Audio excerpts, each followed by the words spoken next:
Love and greetings to you. I am Paul Friedman, founder of the Marriage Foundation. Welcome to our channel. If you're here for the very first time, a special welcome to you.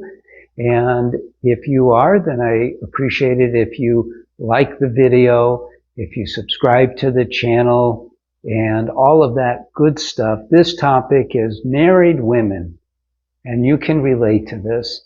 Stop overthinking and fix your marriage today. What happens is that we start letting our minds rule over everything.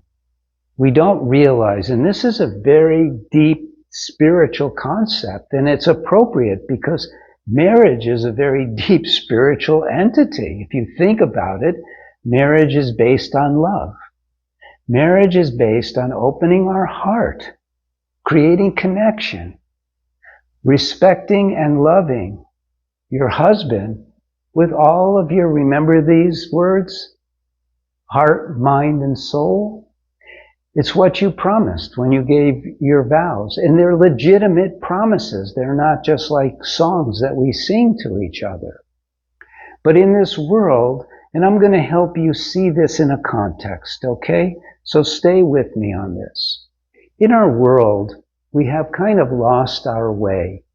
If you're a Christian, even if you're a Christian, or a devout Jew, or a devout Hindu, or a devout Muslim, then you're probably very critical of the world around us, going, what's happened to people?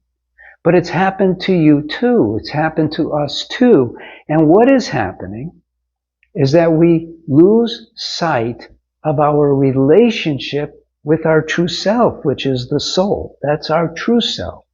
Our true self is the soul. God created man in his image. This is not a religious discussion, but it's very important to give you a foundation for why you should stop thinking so much and start loving more.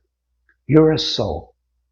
You have a body, right? You don't go, my body is me. You have a body. Yes, this is my thumb. Possession, right? Well, this is my mind. Possession. Whose mind? You. Who are you? You are the soul. What are the attributes of the soul? The attributes are what we all strive for.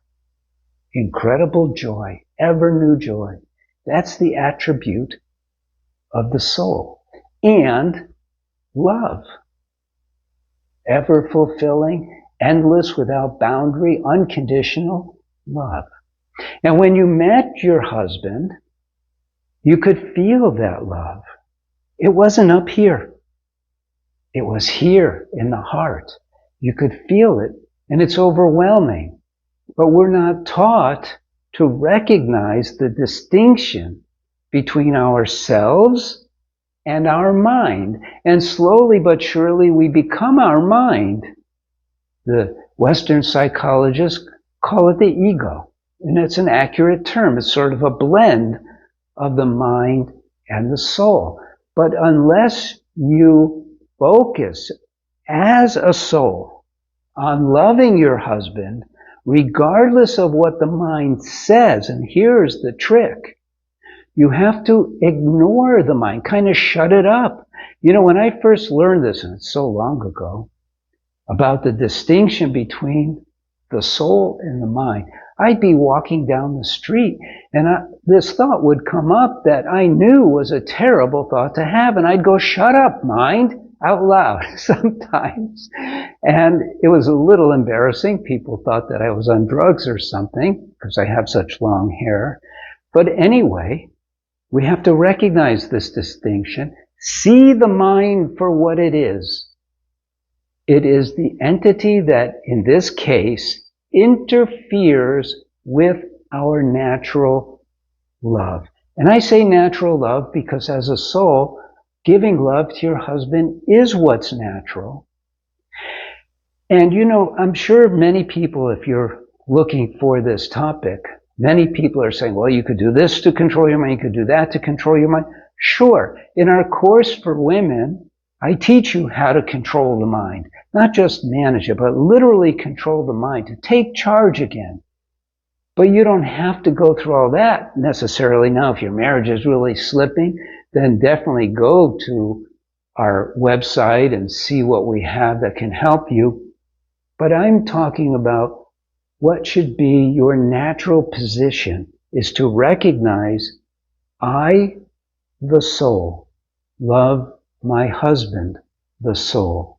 And when those thoughts start clamoring, start coming in, start interfering with that love, start going into criticism, judgment, analyzation, all of that nonsense, go, mind, shut up.